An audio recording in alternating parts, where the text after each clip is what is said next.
Saya Nofasah binti Roslan, bernombor metrik 296505 dari kumpulan 17 ingin menyambung pembentangan ini seterusnya.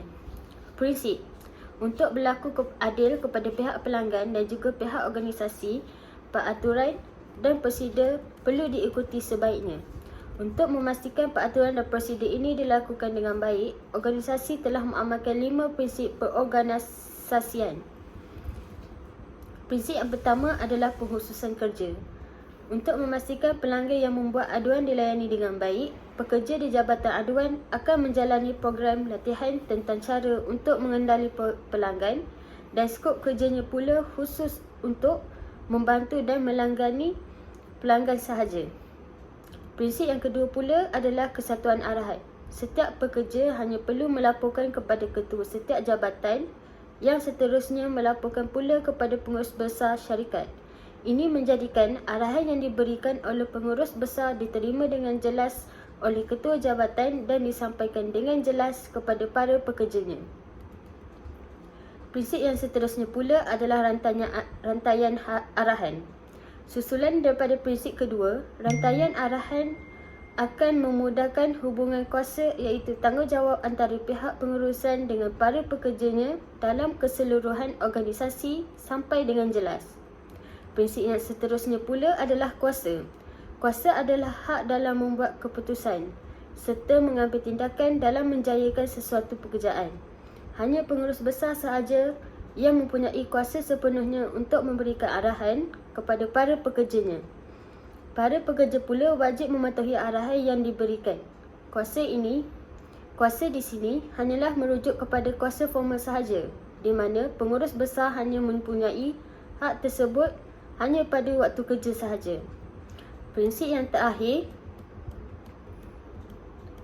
ialah delegasi tugas. Apabila beroperasi, bukan hanya seorang pekerja sahaja yang mengambil tugas semua jabatan, tetapi terdapat beberapa lagi pekerja yang lainnya mengambil alih tugasan di jabatan masing-masing, dan ini merupakan delegasi tugas yang berkesan.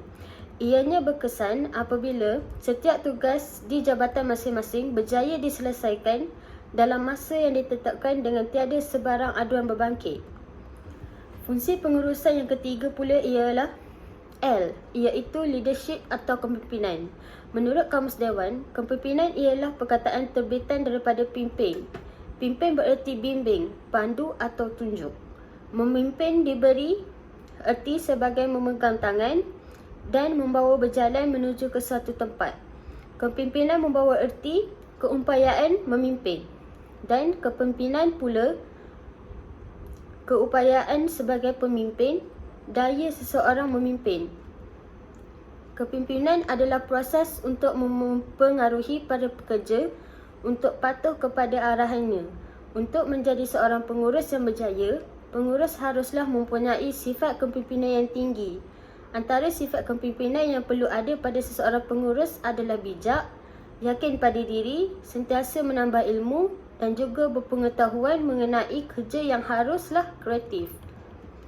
Pengurus seharusnya mampu membuat keputusan yang bijak dalam masa yang singkat, sanggup menghadapi risiko serta boleh dicontohi oleh pekerjanya. Dengan itu, pengurus haruslah mempunyai daya kepimpinan yang tinggi. Menurut penulis, keberkesanan kepemimpinan adalah bergantung kepada hubungan di antara struktur tugas dan juga kuasa yang ada pada pemimpin itu.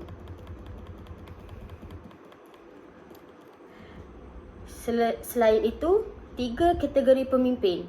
Terdapat 3 kategori pemimpin dalam sebuah organisasi, iaitu pengurus perlu dipimpin, pengurus yang tidak memimpin dan juga pengurus yang memimpin.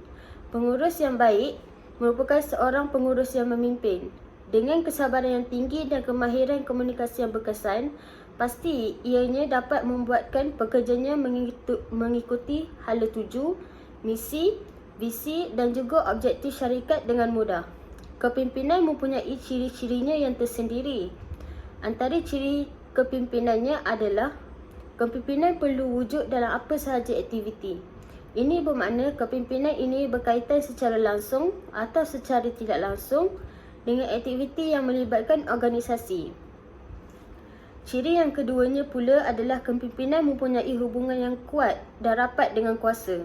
Kuasa ini merujuk kepada keupayaan seseorang pemimpin itu dalam menjadikan para pekerjanya patuh kepada setiap arahan yang diberikan.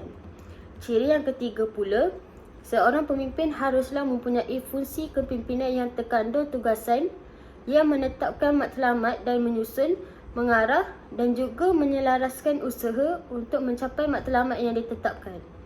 Ciri yang seterusnya pula adalah pemimpin haruslah mempunyai sifat mempengaruhi yang kuat. Para pekerja yang tidak terpengaruh dengan pemimpinnya bakal berhadapan dengan isu besar dalam menjayakan sesebuah organisasi. Hanya dengan mempengaruhi para pekerjanya sahaja, sifat kepimpinan ini akan wujud. Proses mempengaruhi ini merupakan proses yang berterusan dan ianya bukan hanya digunakan ketika pemimpin terdesak untuk mendapatkan sesuatu. Fungsi keempat, pengawalan. Seterusnya, fungsi pengurusan yang terakhir adalah C, iaitu controlling atau mengawal.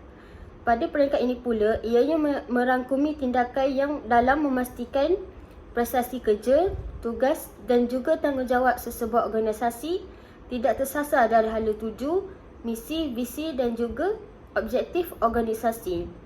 Dalam proses mengawal ini, terkandung 3 langkah utama, iaitu menetapkan standard prestasi, keduanya pula membezakan di antara prestasi sebenar dan juga prestasi standard, dan yang ketiganya pula adalah mengambil tindakan susulan dan juga penambahbaikan apabila diperlukan.